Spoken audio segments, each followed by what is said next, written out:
All right, looks like I'm live. It's going, and I wanted to talk today because news came out that Rihanna was officially "quote unquote" a billionaire. Let me switch up my camera 1 second.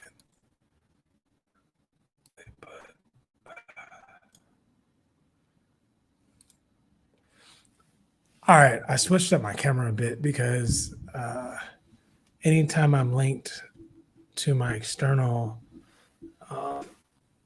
sometimes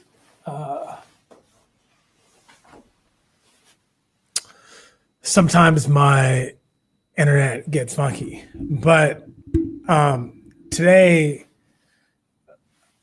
Forbes announced that Rihanna was a billionaire by their estimate. And a lot of times I find that these companies basically start to release press releases for these celebrities, whether it's Rihanna, Kaylee Jenner / Kardashian, whatever her last name is, Kanye West, Jay-Z, etc. And when you go into the details, you're like, how do they know what someone's assets are worth, or how do they know what their percentage is in the company? And so this morning I had time, and so I went and I looked at the article and the companies mentioned in the article. So let me see if I could share my screen.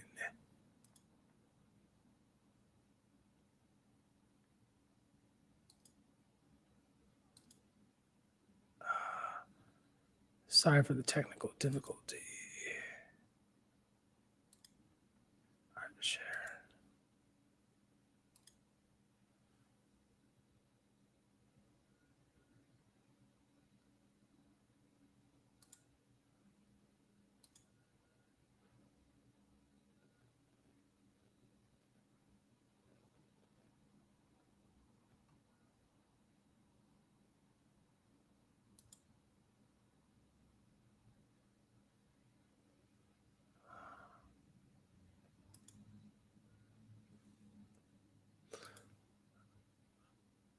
All right, so I'm sharing my screen, and so this is the article that dropped today, this morning.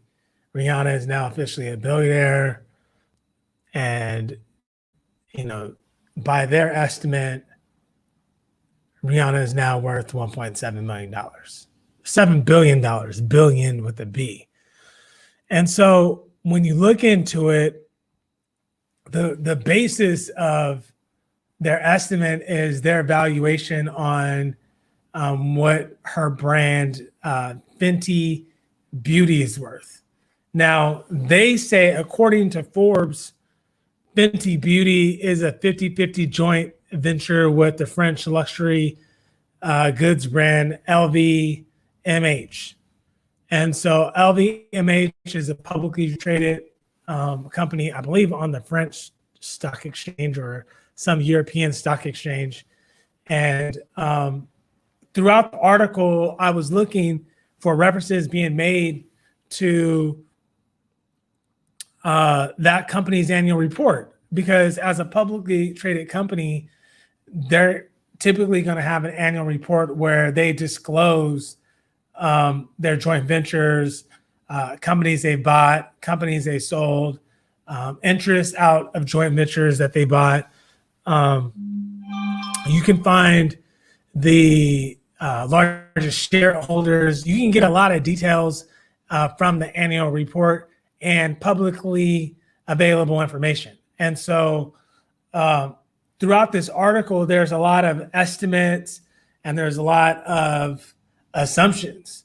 And in my mind, I'm always like, and this is similar to Jay-Z, two, how can you evaluate what a company is worth when it's a company within a company, and even in the annual reports, they're only providing data from that segment of business. So for those of you who don't know, LVMH basically owns a bunch of different companies. They own Hennessy, I believe they own Louis Vuitton, a bunch of different other fashion brands, high-end liquors. It's a conglomerate of these high-end brands. And so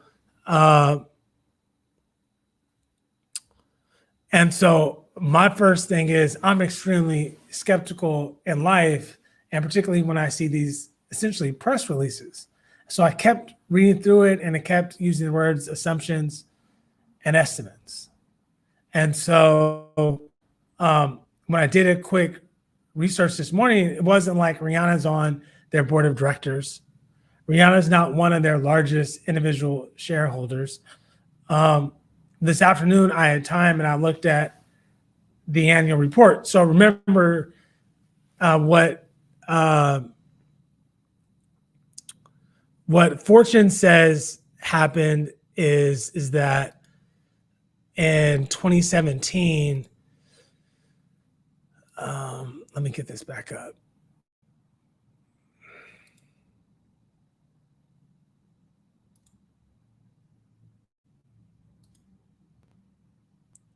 In 2017, sorry, I'm having technical difficulties, y'all. In 2017, she entered the joint venture. And so in that year, I decided to take a look at the annual report from that year.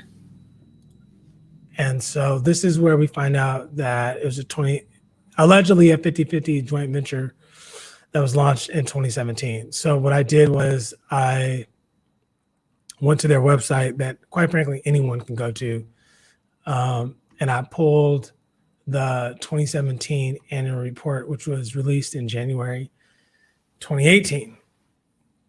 And so when you get into the annual report's filled with a bunch of numbers and data and details that they're required to disclose to shareholders. Now, at the beginning of the annual report, let me back up. They have an annual report and then they have like a PowerPoint. So in their PowerPoint, they mention the partnership with Rihanna. I believe it's right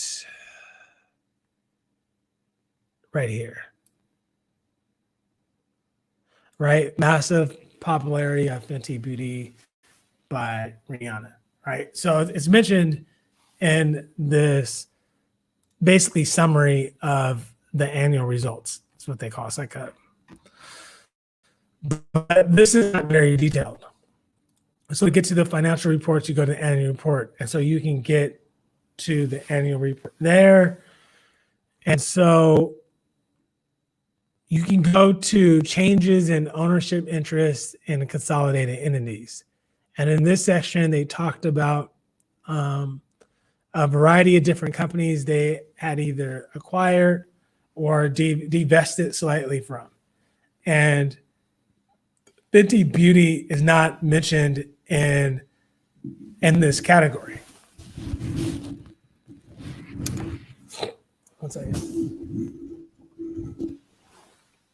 It's just not. So like I looked for it and it's not mentioned in section 2. And I was kind of surprised by that, but then I thought, well, if Rihanna had essentially created the entity with them, there's not really technically probably a change in ownership because it didn't exist prior. It wasn't like it was a business she was running on her own that they acquired. So I went into another section which covers joint ventures. And in their joint ventures, it breaks down their net profits, their gross profits, all their expenses, etc. And then it lists the joint ventures that are associated with. And again, there is no Fenty Beauty. And so my thing is that I'm not clear. Let me back up. I believe if there was a 50-50 joint venture, that LVMH would have to disclose that to their shareholders. And it's not disclosed in this annual report. And I did brief overview of 2018 and 2019, and I didn't see it in those annual reports. I could be wrong on that, but I didn't see it when I looked, but I looked at those very briefly, not as much detail as this one, but it's definitely not in 2017. And my thing is that the assumption that Forbes makes is that Rihanna has a 50-50 joint venture, and I just don't know what the basis is of that. Beyond Rihanna's publicist telling them this, it's just not in this annual report. And so you can look through this document, but it's not there. And like when I see this, and I've heard about Rihanna's business, and I've heard what it does, the products it produces, and the makeup for women of color and Black women, that they may not always have their shades. And I think that is a real benefit to the community. But what annoys me and what bothers me is when these companies use these Black celebrities and they parade them out as owners when they do not, in fact, own the company. There's nothing wrong with Rihanna simply being an endorser. But it's clear, based upon the holding company's annual report, that there's no joint ventureship. There is no co-ownership. This isn't a Black business. And they should just be honest about that. And clearly, Rihanna's not broke. Clearly, Rihanna's worth millions, but is she a billionaire? Not based upon the assumptions that they were making. And so, and again, there's nothing wrong with that. There's nothing wrong with her not being a billionaire. But I don't understand the need to lie to the public, the need not to be honest with the public, the need to spend her endorsement of this line as something she owns or something that there's a joint venture in. Because when you look at the publicly available documents, it doesn't add up. And that to me is the problem, because a lot of people aren't going to take the time to look at the annual reports. They're just going to read this and be like, Rihanna is a billionaire now. And she's not. And it's the same way with Kanye. His was even more ridiculous. His Yeezy brand doesn't own anything. It's just the name. When you look in the annual report and when you look in the documents, all of that IP, intellectual property, is owned by Adidas. Like, what are we talking about?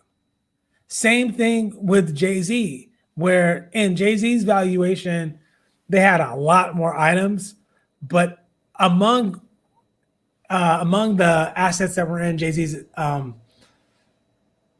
valuation were like his art. And I'm like, how would you know what art he has won and how much it's worth unless it's just him giving you these numbers, or him opening it up? And Jay-Z, I think they included the brand Duce, but when you do the data, when you do a simple Google search, you realize that Duce is owned by the Bacardi brand, which is a privately held company. So with a privately held company, there's no information. They don't have to release anything. And so in my mind, it's like, how is Forbes giving Jay-Z's ownership interest evaluation of a privately held company, and there's no way that Bacardi's just giving them information? So all this estimates and assumptions, um, I wouldn't say it's harmful, but it's just not accurate. It's just not accurate.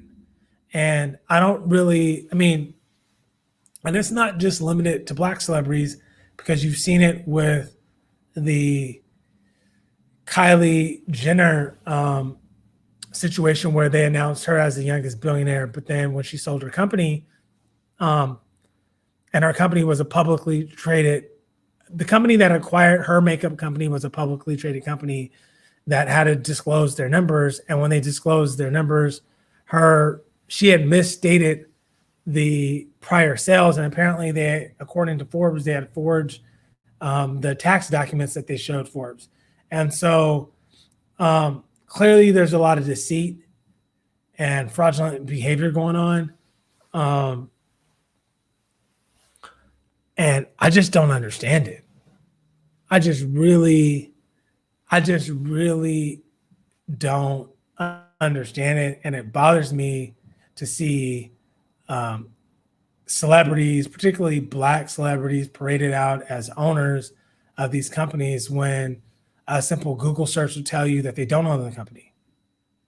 Or when we do find out the receipts after the fact, like Jay-Z with the Brooklyn Nets, they own a minuscule portion of the company.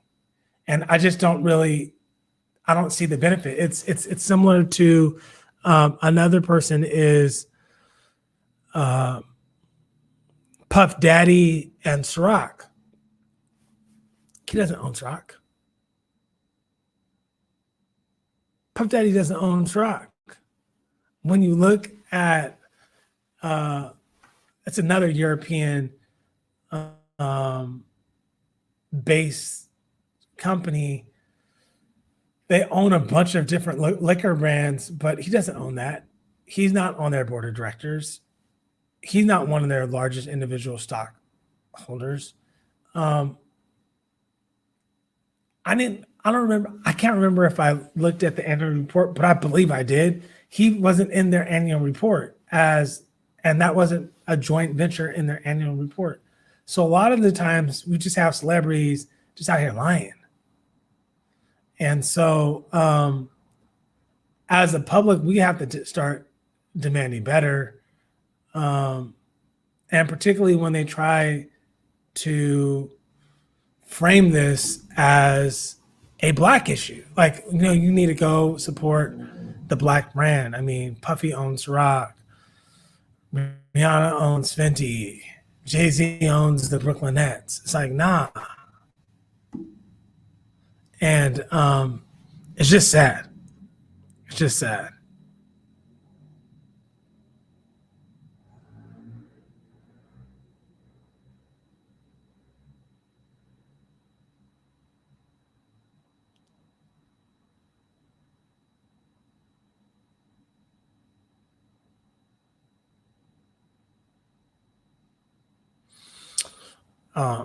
Sorry about that. I got a little distracted. But yeah, so that's why I wanted to come on today and speak about it.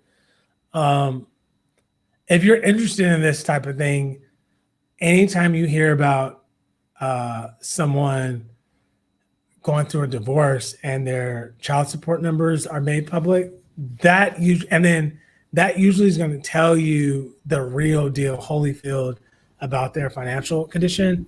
And then you can always, and the funny thing is if you Google, what is celebrity X, Y, or Z worth, the net worth estimates are always like way off, just super inflated. And yeah, and I'm just about just being honest and a buck. And this is an example of a celebrity where that what they're saying is true. I think Oprah Winfrey started a joint venture with the Discovery Channel, which is a publicly traded company. I think she started in like 2010, 2011 for the OWN network. And because it's a publicly traded company, it was in the books. I think Oprah is one of the largest individual stock owners in Discovery. So when they went 50-50, I think she got shares of Discovery. So anytime she bought or sold Discovery shares, she needed to disclose that per the SEC so that other investors can see if she was buying or selling. And so we know that that's a real ownership agreement because she has a stake and you can see what percentage of Discovery she owned. And whenever I think Discovery's been slowly buying her portion of OWN. So now I think Oprah only owns 5-10%.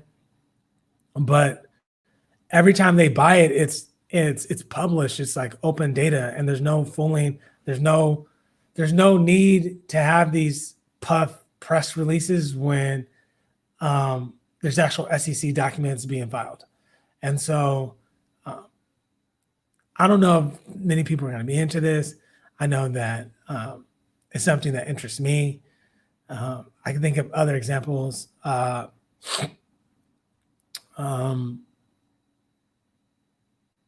Magic Johnson, for instance. And look, and Magic Johnson does own the Dodgers, but sometimes the media parades him around like he has a significant stake because he's so visible at the games. And in reality, there's other minority owners that own, single digit percentage of these teams that aren't being paraded around as if they have a significant stake.